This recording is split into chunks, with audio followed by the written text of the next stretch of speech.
अरे एक है सरिया ते पढ़ाई लिखाई ना करबे मर्दे, दिन भर गांव के लोग फोन के संगे घूमत रहता रे। बाबूजी करेक्टर पर दाग मत लगाई, अभी देवघर जाइबे वरदान मांग के आई। ठीक है बा जो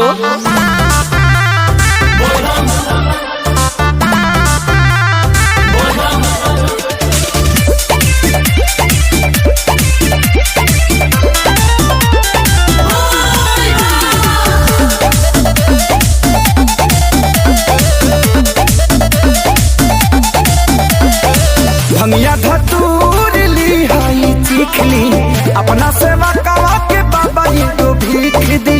बाबा मजबूरी बुझी ना तो बाप बड़ा मारी। भंगिया धतूर ली हाई चिखली, अपना सेवा कवा के बाबा ये तो भीख दी। हे भोले बाबा वरदान मांगते।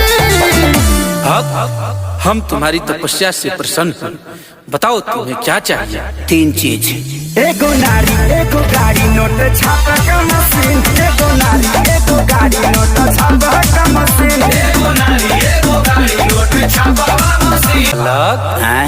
तुम लालची हो क्या? बाकी लोग हरिचंद्र थोड़ी आइल बा, छोड़ी अब हमके दोसर बर दे दी, हटाई। क्या अमर पाली जैसन साली होखे मौगी के बहिन, अमर पाली जैसन साली होखे मौगी के बहिन, अमर पाली जैसन साली होखे मौगी के बहिन। कैलाश से धुआं धुआं है। अरे का हो, काहे मन मार के बैठल बड़ू, कोनो प्रॉब्लम बा? ए जी एगो बात कही। कहा? बड़ा मन करता देवघर जाए के जी। तब देखी न बाबा कई दिन से सपना में आवतनी, अपना नगरी में बुलावतनी। सपना तो हम देखते, लेकिन क्या करी, पैसे नहीं खेरे। इस साल रहेगा, पर साल चल जाए, ठीक बा? गाड़ियों खाली नहीं खींचा तो हम अब की बार ना मानो, हम तो जेबे कर। बहरावा से घरावा ले जात बाड़ू देव घर भगले भगले।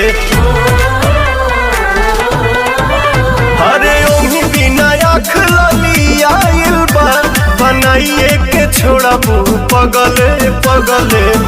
रहिया में भीड़ बड़ी लगले, जीजा जगले जगले, गड़िया चलाई अगले बगले, जीजा जगले जगले।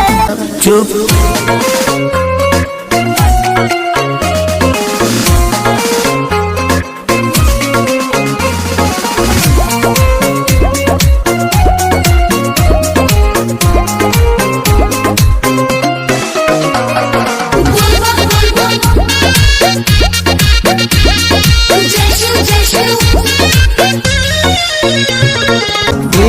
हर साल चला जाई, छोड़ दना हम ना जाई छोड़। अरे गाड़ी जरब नहीं मिला जान, असो भर छोड़ जन कर परेशान।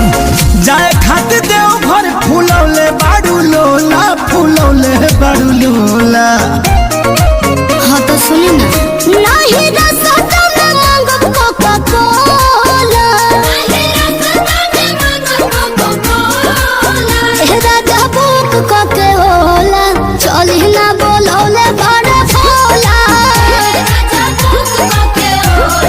चली ना बोलौले बड़ा भोला। डीजे बजाओ नागिन धुन।